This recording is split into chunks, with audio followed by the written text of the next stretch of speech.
जरा आंखें बंद कीजिए और एक ऐसे पाकिस्तान का तस्वुर कीजिए जहां अंधेरा माजी का किस्सा बन चुका हो, जहां देहात के कच्चे घरों में भी रोशनी हो, जहां फैक्ट्रियां बिजली की लोड शेडिंग से नहीं बल्कि ऑर्डर्स की भरमार से बंद हों, जहां किसान पानी के मोटर ऑन करने से पहले बिजली के बिल का हिसाब ना लगाएं, और जहां माँ बाप बच्चों को ये न कहें कि पंखा बंद कर 2 मीटर तेज चल रहा है। ये कोई अफसाना नहीं, ये कोई ख्वाब नहीं, ये एक ऐसा साइंसी सफर है जो पाकिस्तान को करोड़ों टन मुफ्त बिजली की तरफ ले जा रहा है। एक ऐसा सफर जिसमें हमारे साइंसदानों ने वो काम कर दिखाया है जिसे कभी नामुमकिन समझा जाता था। ये कहानी है जिद्दोजहद की, कुर्बानी की, नाकामियों की और आखिरकार तारीख रकम करने की। ये कहानी है पाकिस्तान के मुस्तकबिल की। पाकिस्तान में अंधेरा कभी सिर्फ अंधेरा नहीं रहा, यह गुर्बत की अलामत था, नाअहली का निशान था, और अवाम को बिल तो देता रहा मगर रोशनी ना दे सका। शहर हो या देहात, हर जगह एक ही सवाल था, क्या इस मुल्क में रोशनी हमारा हक नहीं? साल गुजरते गए, हुकूमतें बदलती रहें, मगर अंधेरा वहीं का वहीं रहा। कभी कहा गया डैम बनाएंगे, कभी कहा गया कोयला निजात देगा, कभी गैस आखिरी उम्मीद बनाई गई। अवाम ने सिर्फ बिल अदा किए, महंगे बिल, नाकाबिले बर्दाश्त बिल। एक मजदूर जो दिन भर ईंटें उठाता था, शाम को बैठकर हिसाब लगाता था कि आ तो बच्चों को दूध दिलाए, आ बिजली का बिल दे। इसी बेबसी के अंधेरे में किसी यूनिवर्सिटी की लेबॉर्ट्री में, किसी खामोश कमरे में, किसी नोटबुक के आखिरी सफ़े पर एक सवाल जन्म ले रहा था, क्या वाकई बिजली इतनी महंगी होनी ही चाहिए? ये सवाल खतरनाक था, लेकिन यह सवाल दबने वाला नहीं था। पाकिस्तान के साइंसदान, जिनके नाम अखबारात में नहीं आते, जिन्हें ना प्रोटोकॉल मिला ना सिक्योरिटी, उन्होंने एक और सवाल पूछा, अगर सूरज हुआ, पानी, जमीन, सब कुछ मुफ्त है तो बिजली महंगी क्यों? यहीं से आगाज हुआ एक खामोश बगावत का। फंड्स नहीं थे, आलात पुराने थे, कुछ लैब्स में तो पंखा भी सही नहीं चलता था, लेकिन एक चीज थी जो ताकतवर थी, गुस्सा। वो गुस्सा जो हर लोड शेडिंग के बाद पैदा होता है, जो हर बिल देखकर उबलता है और एक दिन इनकलाब बन जाता है। पाकिस्तान के साइंसदानों ने सबसे पहले गौर किया तबीई वसाइल पर। जमीन, हुआ, सूरज, पानी, ये सब मुफ्त थे, लेकिन इस्तेमाल कैसे करें? और सबसे बड़ा चैलेंज था, एनर्जी को मुफ्त बनाने के लिए मौजूदा निजाम को कैसे तोड़ा जाए। पहला कदम था सोलर एनर्जी। पाकिस्तान के सहराओं में सूरज दिन में 10-12 घंटे चमकता है, लेकिन इससे सिर्फ छोटा हिस्सा बिजली में बदल पाता था। साइंसदानों ने नई सोलर पैनल्स बनाए जो ज्यादा तवानाई पैदा करें और कम जगह लें। दूसरा कदम था विंड एनर्जी। बलोचिस्तान के पहाड़ और सिंध के साहिलों में हवा की ताकत नाकाबिल यकीन थी, लेकिन पुराने टर्बाइंस नाकाफी थे। उन्होंने नए हल्के और ज्यादा मुअस्सर टर्बाइंस डिजाइन किए। ये टर्बाइंस इतनी शोर कम करते कि करीबी गांव में कोई खलल ना हो, और इतनी तवानाई पैदा करते कि छोटे शहर भी चल सके। तीसरा कदम था हाइड्रो पावर और वाबिल डैम्स। चनाब, सिंध और काबुल के पानी को बगैर नुकसान पहुंचाए मैकेनिकी तवानाई में बदला गया।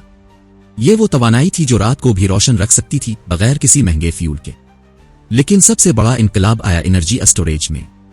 साइंसदानों ने स्पेशल बैटरीज बनाए जो दिन के सूरज की तवानाई रात के अंधेरों में भी फराहम कर सके। ये बैटरीज महंगी नहीं, आसानी से तामीर की जा सकती थी और हर घर के लिए काफी तवानाई मुहैया कर सकती थी। ये सब काम एक साथ हुआ, लेकिन असल जादू आया जब सब सिस्टम्स को ऑटोमेटिक कंट्रोल और एआई टेक्नोलॉजी के जरिए जोड़ा गया। अब बिजली सिर्फ पैदा नहीं होती थी, बल्कि खुद तकसीम भी होती थी। शहर के हर कोने तक, गांव के हर घर तक, फैक्ट्री के हर हिस्से तक। और फिर एक दिन वो लम्हा आया जब पाकिस्तान ने पहला किलोवाट घंटा मुफ्त बिजली पैदा की। ये लम्हा सिर्फ साइंसी कामयाबी नहीं था, ये लम्हा था एक कौम के दिल का धड़कना, उम्मीद की वापसी और तारीख का आगाज। पाकिस्तान के नौजवान जो रात को पढ़ाई के लिए मोमबत्ती के पास बैठते, अब लैपटॉप के साथ तालीम हासिल कर सकते थे। किसान जो बिजली के बिल से परेशान थे, अपनी जमीन की फसलों को पानी दे सकते थे बगैर किसी फिक्र के। और वो मेहनतकश जो दिन भर काम करते, रात को आराम के लम्हे में रोशनी देख सकते थे। ये सब सिर्फ टेक्नोलॉजी नहीं थी, ये कौम का जज्बा और साइंस की ताकत थी जो मिलकर तारीख रकम कर रही थी। पाकिस्तान में वो दिन आया जब तमाम प्लांट्स मुसलसल चलने लगे और शहर देहात, फैक्ट्रियां, अस्पताल, स्कूल सब एक ही वक्त में रोशन हो गए। ये मंजर नाकाबिले यकीन था। शहर के बच्चे जो रात को मोमबत्ती के सामने पढ़ते थे, अब लाइब्रेरियों में कंप्यूटर पर काम कर रहे थे। गांव की ख्वातीन जो अंधेरे में काम करती थीं, अब सिलाई मशीन रोशन करके कपड़े बना रही थीं। किसान अपने खेतों में पानी दे रहे थे बगैर किसी परेशानी के। लेकिन ये सब खुशी आसान नहीं आई। दुनिया के कुछ लोग जो इस इनकलाब से खौफजदा थे, मुख्तलिफ हरबे इस्तेमाल करने लगे। फंड्स बंद करने की कोशिश की गई, पुराने पावर प्लांट्स के मालिकों ने हर्जाना बढ़ा दिया। मगर पाकिस्तान के साइंसदान रुके नहीं। उन्होंने हर रुकावट को चैलेंज समझा, हर नाकामी को सबक बनाया और हर धोखाधड़ी को मौका में बदला। और इस दौरान अवाम की हिमायत ने ताकत दी। हर इंसान ने यह समझा कि यह सिर्फ बिजली का मसला नहीं, यह कौम का फख्र, खुददारी और मुस्तकबिल का हक है। इस इनकलाब के बाद पाकिस्तान में कारोबार ने नया जन्म लिया।